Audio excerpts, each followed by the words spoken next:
আসসালামু আলাইকুম। Suman learning digital একাডেমির পক্ষ থেকে আপনাদের সকলকে জানাই আন্তরিক শুভেচ্ছা ও অভিনন্দন। আজকে আমরা অ্যালাইনমেন্ট সম্পর্কে শিখব। গত ক্লাসে আমরা বাংলা টাইপিং এবং ইংরেজি টাইপিং নিয়ে আলোচনা করেছি। যারা পূর্বের ক্লাসটি দেখতে মিস করেছেন তারা পূর্বের ক্লাসটি দেখে নেবেন।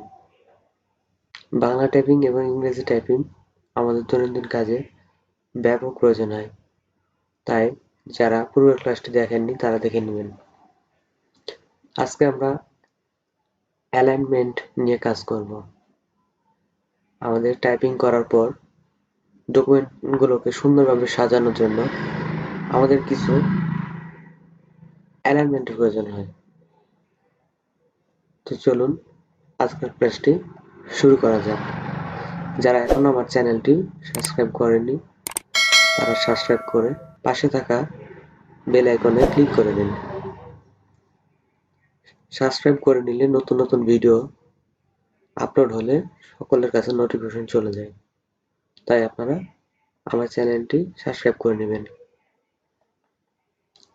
তো প্রথমে আমরা মাইক্রোসফট অফিস সফটওয়্যারটি ওপেন করে নিই।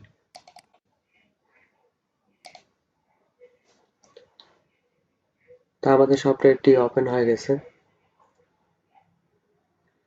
আমরা প্রথমে ফন্ট স্টাইল চেঞ্জ করে নিই,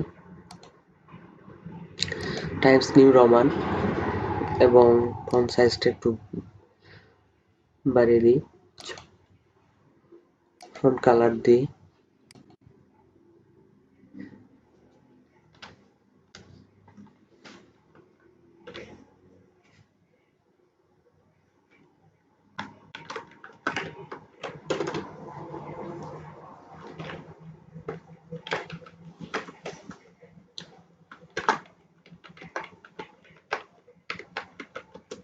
সুমন লার্নিং ডিজিটাল একাডেমি।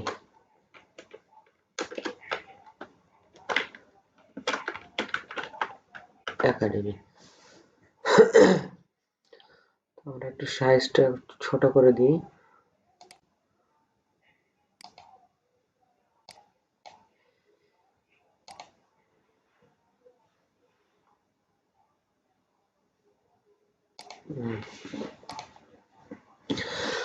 তো আজকে আমরা শিখব অ্যালাইনমেন্ট, কিভাবে আমরা একটি ডকুমেন্টকে সুন্দরভাবে সাজানোর জন্য অ্যালাইনমেন্ট ব্যবহার করব। যেমন আমরা যে সেন্টেন্সটি লিখছি সুমন লার্নিং ডিজিটাল একাডেমি, এটি যদি আমরা একটি হেডিং করতে চাই তাহলে আমাদের অ্যালাইনমেন্ট ঠিক করে কাজ করতে হবে।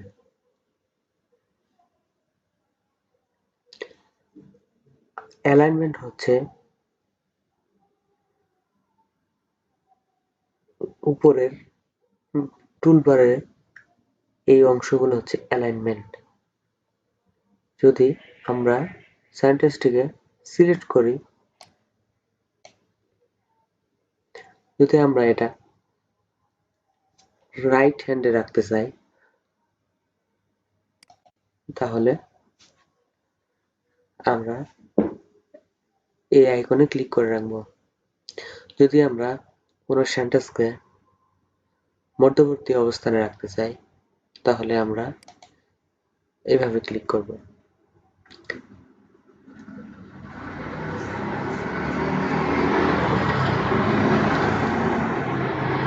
তো চলুন আমরা একটা এক্সাম্পল দেখি।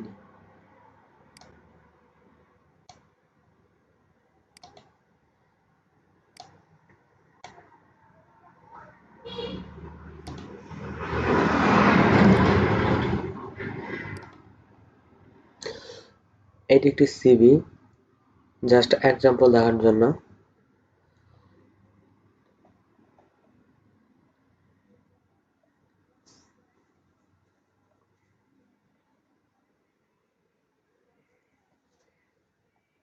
যদি আমরা কোনো সেন্টেন্সকে অথবা কোনো একটি হেডলাইনকে অথবা কোনো একটি প্যারাকে আমরা ডান পাশে নিয়ে যাই অথবা বাম পাশে নিয়ে যাই এবং এই যে সুন্দরভাবে যে আছে এইভাবে করার জন্য একটি অ্যালাইনমেন্টের প্রয়োজন হয়। তো আমরা সিলেক্ট করে নিই। এটাকে যদি আমরা মধ্যবর্তী অবস্থানে নিয়ে আসি তা আমরা অ্যালাইনমেন্ট ব্যবহার করব। যেমন আমরা মধ্যবর্তী অবস্থানে নিয়ে আসছি। তো দেখেন আমাদের এটা কিন্তু সমান হয়নি। তো আমরা যদি এটা বামে নিয়ে আসি তাহলে একটু সুন্দরভাবে মিলিত হয়ে যাবে। এটি একটি অ্যালাইনমেন্ট।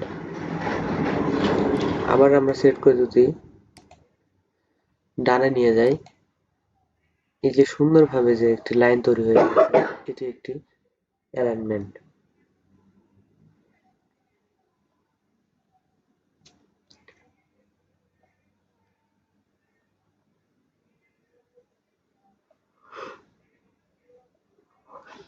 তো আমরা প্র্যাকটিক্যালে করে দেখি।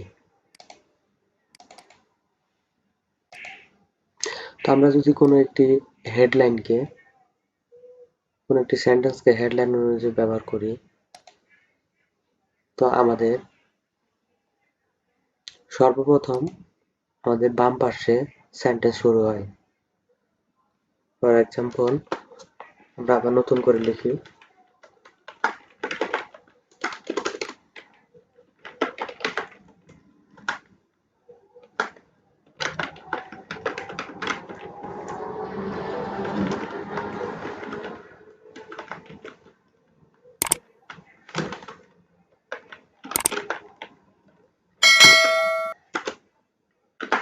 Suman learning digital academy. আমরা এটাকে একটি হেডিং তৈরি করব। তো হেডিং তৈরি করার জন্য আমাদের সর্বপ্রথম এটাকে মধ্য অবস্থানে নিয়ে আসতে হবে। তো আমরা সিলেক্ট করে নিই। সিলেক্ট করে আমরা এটাকে মধ্য অবস্থানে করে নিই। অ্যালাইনমেন্ট ছাড়া কোনো হেডলাইন তৈরি করা যায় না এবং হেডলাইন তৈরি করলে অ্যালাইনমেন্ট অনুযায়ী না করলে সেটি ডানে অথবা বামে হয়ে যাবে। তাই হেডলাইন তৈরি করার জন্য অ্যালাইনমেন্ট খুবই প্রয়োজন। এবং অনেকগুলো সেন্টেন্স একসাথে থাকার সময় অ্যালাইনমেন্ট অনুযায়ী কাজ করলে একটি সেন্টেন্স আরেকটি সেন্টেন্সের ঠিক অনুরূপভাবে তৈরি হয়। ফর এক্সাম্পল আমরা যদি এই সেন্টেন্সটিকে ছোট করে নিই,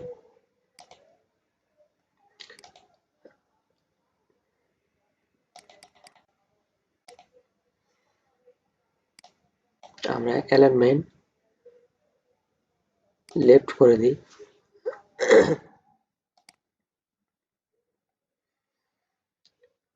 আমরা লাইন ব্রেক ইন্টার দিলে পরবর্তী লাইনে চলে যায়। শিফট ইন্টার দিলে সেটি লাইন ব্রেক। তো আমরা যদি এখানে লিখি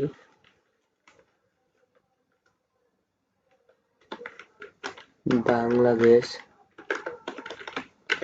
is a small country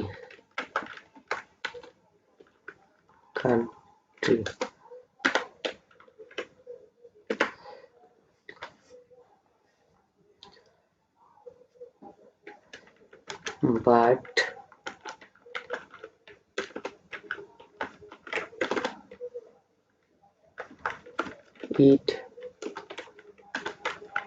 it has many people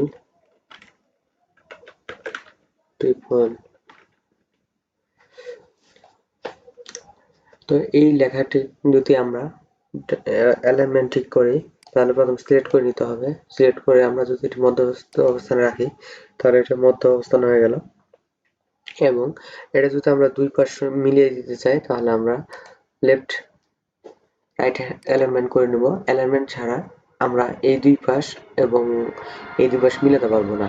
তাই আমরা যে কোনো লেখা সময় অ্যালাইনমেন্ট ঠিক করে নিব। তো আমরা একটা হেডিং তৈরি করব।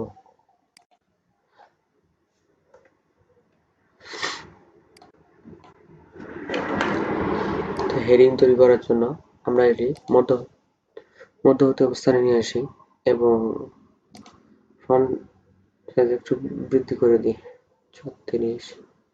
আচ্ছা, তো আমরা এটি একটি হেডিং তৈরি করব। তো এটা আমরা একটু বোল্ড করে নিই। আমরা পূর্বের ক্লাসে দেখেছি কিভাবে আমরা বোল্ড করে নিব। আমরা ব্যাকগ্রাউন্ড কালার দিই।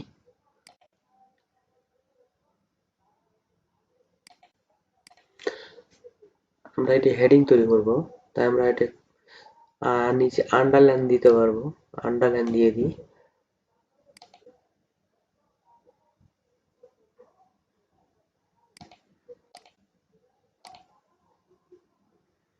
ব্যাকগ্রাউন্ড কালারটি যদি আমরা চেঞ্জ করতে চাই, সিলেক্ট,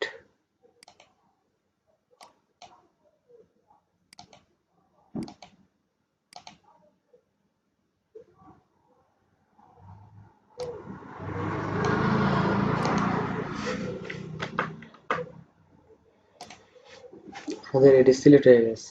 ব্যাকগ্রাউন্ড কালার দিয়ে আমাদের হেডলাইনটি তৈরি হয়ে গেছে। তো এখন আমরা যদি নতুন করে কিছু লিখতে চাই, তাহলে আমরা ইন্টার প্রেস করব। তো দেখেন ইন্টার প্রেস করার পর আমাদের লেখা শুরু হওয়ার কথা ছিল বাম পাশ থেকে, ঠিক এইখান থেকে, কিন্তু এটা মধ্যবর্তী অবস্থানে থেকে শুরু হয়ে গেছে। ফর এক্সাম্পল, তো এটা যদি আমরা বাম পাশে নিয়ে আসি, তাহলে আমাদের কমেন্টটি আগে সরাতে হবে। যে কমেন্ট দিয়ে আমরা কাজ করেছি, এই কমেন্ট অনুযায়ী এটা ধরে আছে এখনো। তো আমাদের কমেন্টটা আগে ডিলিট করতে হবে। তো আমরা এটা সিলেক্ট করে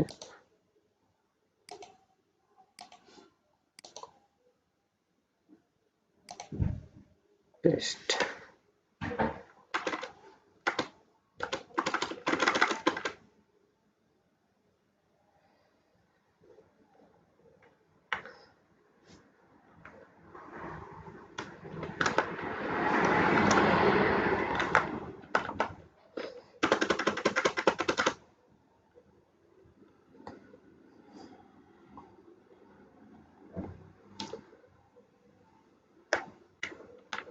আমরা কন্ট্রোল ওয়াই দিয়ে পূর্বে ফিরে যেতে পারবো এবং কন্ট্রোল জেড দিয়ে আবার ফিরে পাবো। বা আমরা যে কোনো কমান্ডকে সরানোর জন্য কপি পেস্ট করব, তাহলে আমাদের বাম পাশে মাউসের কার্সারটি চলে আসবে। আমরা নতুন করে লিখতে পারবো। এখন যদি আমরা এখানে লিখি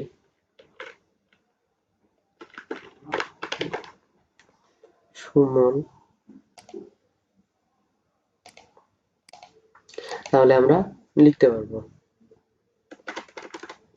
তো আমরা এইভাবে অ্যালাইনমেন্ট করব, হেডিং তৈরি করব, যে কোনো প্যারাগ্রাফ অথবা অ্যাপ্লিকেশন লেখার জন্য আমরা অ্যালাইনমেন্ট অনুযায়ী লিখব।